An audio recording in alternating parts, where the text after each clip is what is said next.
যাচ্ছি। আপনি এখানে মা উল্টা আপনাকে খুঁজতে গেল। আপনি কি আমাকে কিছু বলতে চান? আমি কি বলবো? এমন কিছু যেটা হয়তো কখনো বলতে চেয়েছিলেন কিন্তু বলতে পারেননি। না, আমার আসলে কিছু বলার নেই। যদি আমি চলে যাচ্ছি, কবে ফিরবো জানি না, কখনো দেখা হবে কিনা সেটাও জানি না।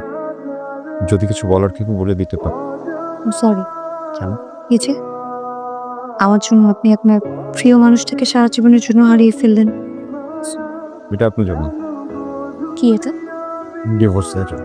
আমি তো থাকবো না, তাই সাইন করে রেখে গেলাম। কোনো তাড়া নেই। যখন আপনার কমফোর্টেবল ফিল হবে আপনি তখন আপনার মতো সাইন করে নিন। Ayaan, thank you. আপনার সাথে এই ছোট্ট সময়টা অনেক সুন্দর কেটেছে। You are a good friend. আপনি জয়, আমি আব্বা, তোর কিন্তু একটা বদ অভ্যাস আছে। তুই বিদেশে যাওয়ার পর একবারে যোগাযোগ বন্ধ করে দিস। ক্যামেরা জানা এরকম করিস না। যত্ন নিজের। তুই নিজের খেয়াল রাখিস, ঠিক মতো খাওয়া দাওয়া করিস। খেয়াল রেখে নিজের। পৌঁছে ফোন দিস।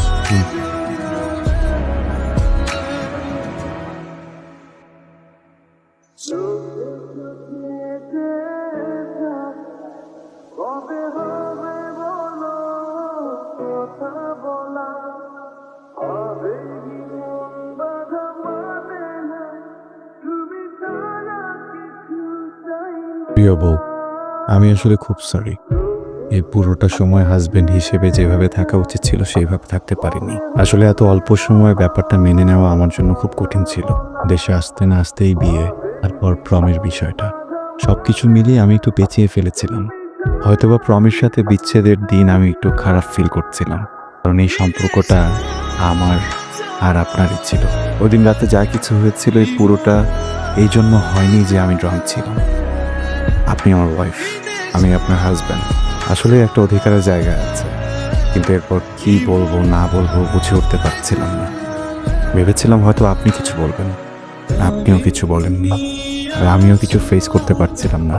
কিন্তু এখন বলতে চাই, আমি আপনাকে ভয়ঙ্করভাবে ভালোবাসতে চাই, একটা সুন্দর সংসার সাজাতে চাই। আমরা কি আমাদের অতীতটা ভুলে প্লিজ নতুন করে স্টার্ট করতে পারি?